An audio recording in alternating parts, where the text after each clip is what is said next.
रायगड महाराष्ट्रासह देश विदेशातील ताज्या बातम्या पाहण्यासाठी मॅक्स इंडिया लाईव्ह चॅनलला सबस्क्राइब करा आणि बेल आयकॉन दाबायला विसरू नका।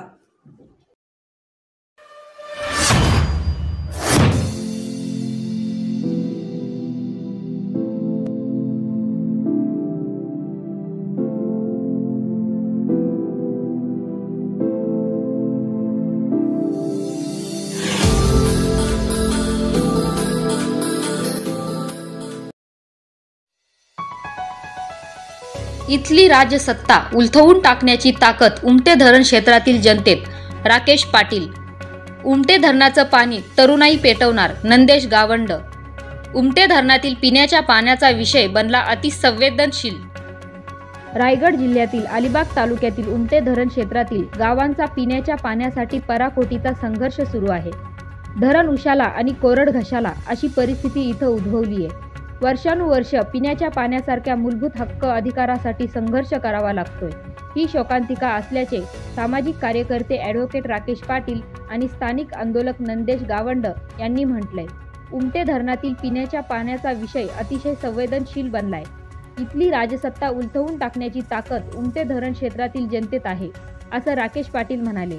तर उमटे धरणाचं पाणी आता तरुणाई पेटवणार असा इशारा नंदेश गावंड यांनी दिलाय। लोकप्रतिनिधी शासनाची उदासीनता आणि दुर्लक्षित धोरण चीड आणणारे आहेच, याबरोबरच येथील बडे प्रकल्प असलेले RCF, JSW, JNPT प्रकल्प MIDC यांच्यामार्फत CSR फंड देखील मिळत नसल्याची ओरड आता जनतेतून होताना दिसत आहे। उमटे धरणात साचलेला गाळ काढून मुबलक प्रमाणात पिण्यायोग्य पाणी देऊन धरणाच्या बंधाऱ्याची तात्काळ डागडुजी करण्याबाबत उमटे धरण संघर्ष ग्रुप रायगड यांनी जिल्हाधिकारी रायगड तसेच तहसीलदार अलिबाग, मुख्य कार्यकारी अधिकारी रायगड जिल्हा परिषद यांना निवेदन दिले।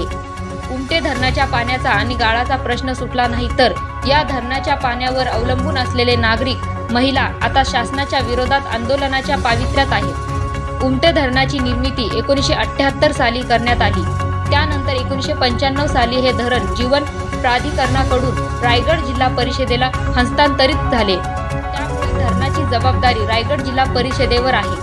धरणाच्या पाण्यावर 47 गावे व 33 आदिवासी वाड्या असून पिण्याच्या पाण्यावर ही गाव अवलंबून असून पाणी पुरवठा करणारे एकमेव धरण आहे। धरणाचा गाळ हा मोठ्या प्रमाणावर साचल्यामुळे डिसेंबर महिन्यातच पाणी कपातीला सुरुवात होते। धरणावर अवलंबून असणाऱ्या गावांना पिण्याच्या पाण्यासाठी मोठा संघर्ष करावा लागतो। उमटे धरणाचा गाळ काढून मुबलक प्रमाणात पाणी देण्याची जबाबदारी ही शासनाचीच असताना शासन जाणीवपूर्वक दुर्लक्ष करतोय असा आरोप ग्रामस्थांनी केलाय। त्यामुळे जनतेत येत्या काळात उद्रेक होण्याची चिन्ह दिसतायत। Dhammasheel Sawant, news bureau, Raigad. 2022 ते आता आला मे महिना 2024। मी मागच्या एप्रिलमध्ये पत्र दिलं की साहेब 215 कोटींचा आपण दाखल केलेला जो प्रस्ताव आहे तो नक्की 215 कोटींचा प्रस्ताव आहे तरी कुठे तो तरी सांगा, आम्ही त्याचा पाठपुरावा करतो। 215 कोटी गाळ काढासाठी जर लागत असतील म्हणजे विषय असा झाला आमच्या म्हणजे धरणावर अवलंबून असणारे लोक कोल्हा आणि कर्कोच्याची जी गोष्ट आहे ना हिसाब नीतीमधली, म्हणजे कर्कोचा परातीमधून खाऊ शकत नाही आणि कोल्हा बाटलीतून खीर खाऊ शकत नाही अशी झालेली स्थिती। आता विषय असा आहे की साहेब 33 आदिवासी वाडे आहेत। आम्ही समजा एखादा जार मध्ये पिण्यासाठी एखादा जार विकत घेऊ शकतो, आदिवासी वाड्या काय करणार आहे? आज आग्राव पळीवाडा आहे, तिकडे रेवदंड आहे, नागाव आहे, त्यानंतर आमचा तिकडचा चिंचोडीचा भाग आहे, आज नागाव पर्यटन क्षेत्र आहे। आता विषय असा आहे की आग्राव मध्ये पाणीच नाहीये आणि बोर मारली तर 15 फुटावर खारं पाणी लागते। ही शोकांतिका आहे आणि अधिकारी एवढे आता बोलतात नाही, पण अधिकारी विषय असा झाला की जबाबदारी झटकतात। आता आपण माझी विनंती आहे की उमटे धरणावर शासनाने एक व्हिजिट द्यावी। आणि दुसरी गोष्ट जे जॅकवेल आहे पाणी सोडायचं तो जवळजवळ 15-20 वर्षापूर्वी ते जॅकवेल तुटले, त्याला 6.5 कोटीचा निधी मंजूर केलाय। जॅकवेल सुधारण्यासाठी 6.5 कोटीचा जर निधी मंजूर आहे, शासनाकडे पैसे आहेत तर ते वापरायला पाहिजे। कलेक्टर याला सर, उमटे धरणाचा प्रश्न हा दिवसेंदिवस गंभीर होतोय। पाण्याची समस्या येथील ग्रामस्थांना भेडसावते। ग्रामस्थांची भूमिका काय, प्रशासनाचा सकारात्मक प्रतिसाद आहे का? एकूणच हे आंदोलन दिवसेंदिवस चिघळतंय, काय सांगा? उमटे धरण आणि त्यातील पाणी आणि उमटे धरणात साचलेला गाळ हा सध्याच्या मे महिन्यातला अतिशय संवेदनशील असा विषय झालेला आहे। 2024च्या ह्या लोकसभेच्या निवडणुकीत जितका विषय सेन्सिटिव्ह नसेल तितका विषय आता उमटे धरणाच्या पाण्याचा झालेला आहे. कारण लोकांना प्यायला पाणीच मिळत नाही आहे. काही लोक जारने विकत घेतात, परंतु ज्यांच्याकडे पैशाची आवकच नाही, ज्यांच्याकडे पैसेच नाही, ते जारने सुद्धा प्यायलासुद्धा पाणी विकत घेऊ शकत नाही. आणि उमटे धरण हे 1978 साली 78च्या दशकात बांधण्यात आलेलं आहे. 78 नंतर 1995मध्ये ते धरण रायगड जिल्हा परिषदेकडे वर्ग करण्यात आलं. रायगड जिल्हा परिषदेकडे वर्ग करण्यात आल्यानंतर त्या धरणाचा गाळच काढलेला नाही. तेव्हापासून ते 1978 ते 2024पर्यंत आजपर्यंत उमटे धरणाचा गाळच काढलेला नाही, हे वास्तव आहे. परंतु आता विषय असा झालेला आहे, पूर्वी कसं व्हायचं की आम्ही आंदोलनं करायचो, पत्र द्यायचो, त्याला आपलेसारखे पत्रकार सगळे त्याला बातम्यांना प्रसिद्धी द्यायचे तिथपर्यंत, आणि मग सरकार सांगा हे कलेक्टर किंवा CEO सांगायचे आम्ही काम करतो, तिथपर्यंत प्रकरण ढापलं जायचं. आता विषय असा झाला आहे की आता तळागाळातला जो माणूस आहे, तळागाळातल्या ज्या स्त्रिया आहेत, त्या ग्रामीण भागातल्या स्त्रिया आता आंदोलनासाठी तयार आहेत.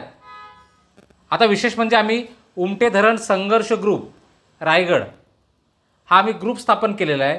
आणि ह्या ग्रुपच्या माध्यमातून काल जिल्हाधिकारी रायगड यांच्याकडे आम्ही गेलो होतो. मला वाटतं शिर्के साहेब होते, संदेश शिर्के साहेब होते, त्यांनी आम्हाला वेळ दिली.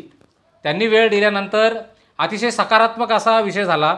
आणि ग्रामस्थांचा आक्रमकपणा आणि नागरिकांचा आक्रमकपणा पाहून कलेक्टरना सुद्धा नमती भूमिका घ्यावी लागली. त्यांनी पाणीपुरवठा विभागाचे वेंगुर्लेकर यांना ऑफिसला, जिल्हाधिकारी कार्यालयात ऑफिसला बोलवून घेऊन त्यांना सगळ्या सूचना केल्या.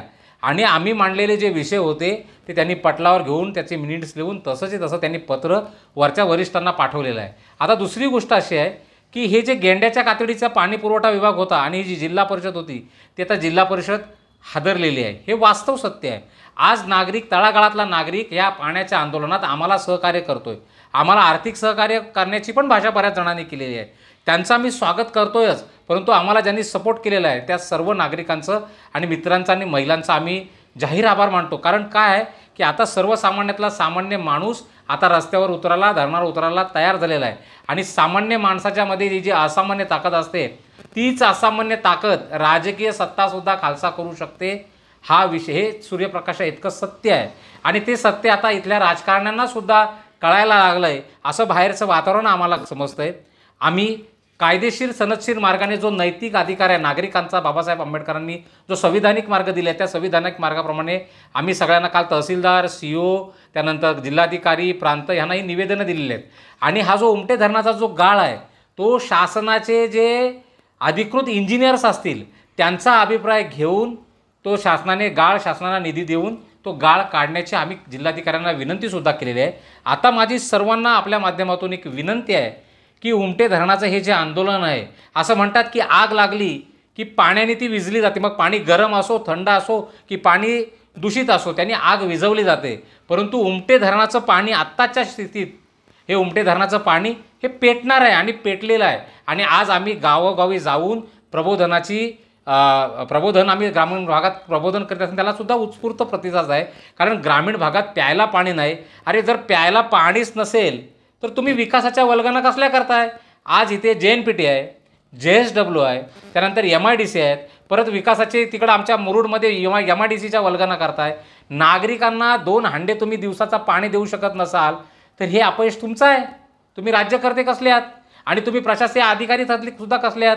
विकास राहिला बाजूला, अगोदर लोकांच्या पाण्याचा तर प्रश्न सोडा. अरे भांडी घासायला जर पाणी नसेल तर तुमची विकासाची व्याख्या नापास आहे. मी या आपल्या माध्यमातून जाहीर आवाहन करतो की आम्ही उमटे धरणाचा हा जो प्रश्न पेटवलेला आहे किंवा उमटे धरणाचा प्रश्न पेटवलेला आहे त्याला आपण सगळ्यांनी सहकार्य करायचं आहे. आणि हा प्रश्न आम्ही खरोखरच मार्गी लावू. जिल्हाधिकारी शिर्के साहेबांनी सुद्धा सांगितलेलं आहे की आम्ही हा विषय मार्गी लावू. आम्ही सुद्धा शासनाला मदत करायला तयार आहोत. धन्यवाद. काय सांगाल, एकूणच उमटे धरणाचा प्रश्न जो आहे तो सध्या खूप तापलेला आहे, ग्रामस्थांमध्ये संताप आहे. काय नेमकी पाण्याची भीषण टंचाई आहे? आज उमटे धरण म्हणजे एक तापलेलं धरण आहे, तापलेलं असं आपल्याला म्हणता येईल. कारण उमटे धरणाची आम्ही 2016पासून जनजागृती चालू केली होती. 2016पासून आम्ही ऑफिशियली लढायला सुरुवात केली होती. 2019ला आम्ही श्रमदान मोहीम राबवली होती तिथे, कारण शासनाचं लक्ष जावं. परंतु शासनाने काही तिकडं अजिबात लक्ष घातलेलं नाही आहे. आम्ही बऱ्याच माध्यमातून जनजागृती करण्याचा प्रयत्न केला. मी स्वतः पाण्यावरती गझल लिहिली, कविता लिहिल्या आणि जनजागृती केली. आत्ता आम्ही एकत्र आलो, उमटे संघर्ष ग्रुप म्हणून एकत्र आलो आणि जनजागृती करायचं ठरवलं. आणि तळागाळातील जी गावं आहेत जिथं पाण्याची टंचाई आहे, जिथं 5 दिवसांनी 6 दिवसांनी पाणी सोडलं जातं, त्या गावागावात आम्ही गेलो. त्या गावागावात जाऊन लोकांना जागृत केलं. लोकांचा अतिशय चांगल्या प्रकारे आम्हाला सहभाग मिळाला. आणि तुम्ही जसे असाल तिथे आम्ही येऊ, आम्ही बायका पोरांसह येऊ, आम्ही रिकामे हंडे घेऊ, या भाषेमध्ये आम्हाला अक्षरशः महिला वर्गांनी सांगितलं आहे. कारण महिला वर्गाची जी अवस्था पाहवत नाही आता, जी काही ती अवस्था आहे ती, त्यांना पाण्यासाठी वणवण करत भटकावं लागत आहे. आदिवासी पाडे इकडे तर पाण्याची एवढी मारामारी आहे की त्यांना दिवसाचं प्यायला देखील पाणी मिळत नाही आहे. जे सदन लोक आहेत ते एखाद दुसरा जार विकत आणतात आणि पाणी पितात, किंवा जे बोअरवेलवाले आहेत ते पाणी देतात, मदत करतात, पण हे कुठपर्यंत करेल? आणि शासनाची इथे भूमिका काय ती आम्हाला अजिबात आढळून आली नाही. परंतु काल आम्ही कलेक्टर ऑफिस येथे आमचे मित्र पत्रकार वगैरे सगळे गेलो होतो. त्यांनी कलेक्टर ऑफिसच्या इथे शिर्के सरांना भेटलो. शिर्के साहेब, जिल्हाधिकारी, उपजिल्हाधिकारी यांनी आमच्यासोबत सकारात्मक चर्चा केली आणि जो काही पाण्याचा प्रश्न आहे तो सोडवण्यासाठी त्यांनी आम्हाला मदत केली. आणि आता शासनाकडे वरून सगळी सूत्र हललेली आहेत आणि लवकरात लवकर गाळ काढायला देखील सुरुवात होणार आहे. ह्याच्यामध्ये महत्त्वाची गोष्ट म्हणजे जे ह्या विभागातील राजकीय पक्ष होते त्यांच्यामध्ये देखील आता चढाओढ पाहायला मिळत आहे. आणि ही चढाओढ होत आहे हे जनतेचं मत आहे. आणि जनता बोलत आहे की हे जे काही आतापर्यंत झालं नव्हतं ते आत्ता होत आहे, कारण जनता जागृत झालेली आहे. आणि त्यामुळे एक नेत्यांवरती किंवा राजकीय लोकांवरती देखील दबाव येत आहे, शासनावर दबाव येत आहे. आणि प्रत्यक्ष एका दिवसात ही सगळी सूत्रं आलेली आहेत. तर हा लढा आपला सामान्यांचा आहे, सर्वसामान्य ह्याच्यामध्ये इन्व्हॉल्व्ह झालेले आहेत. आणि मी त्या सर्वांचे आभार मानतो की ज्यांनी हा लढा लढण्यासाठी आम्हाला मदत केली आणि स्वतःहून हा आपला लढा आहे म्हणून आले. एक सामान्य लोकांची ही असामान्य चळवळ आहे. आणि त्यासाठी लोकांनी आज जे सहकार्य केलं आहे, हे सहकार्य जर असेल तर आपण नक्कीच हा लढा जिंकू. आणि ह्यापुढेही हा लढा आपल्याला चालवायचा आहे. जोपर्यंत धरणाची भिंत होत नाही, डागडुजी होत नाही आणि शुद्ध पाणी मिळत नाही, तोपर्यंत हा लढा होईल. आपण सर्वांनी जे सहकार्य केले त्याबद्दल आपले खूप आभार. धन्यवाद.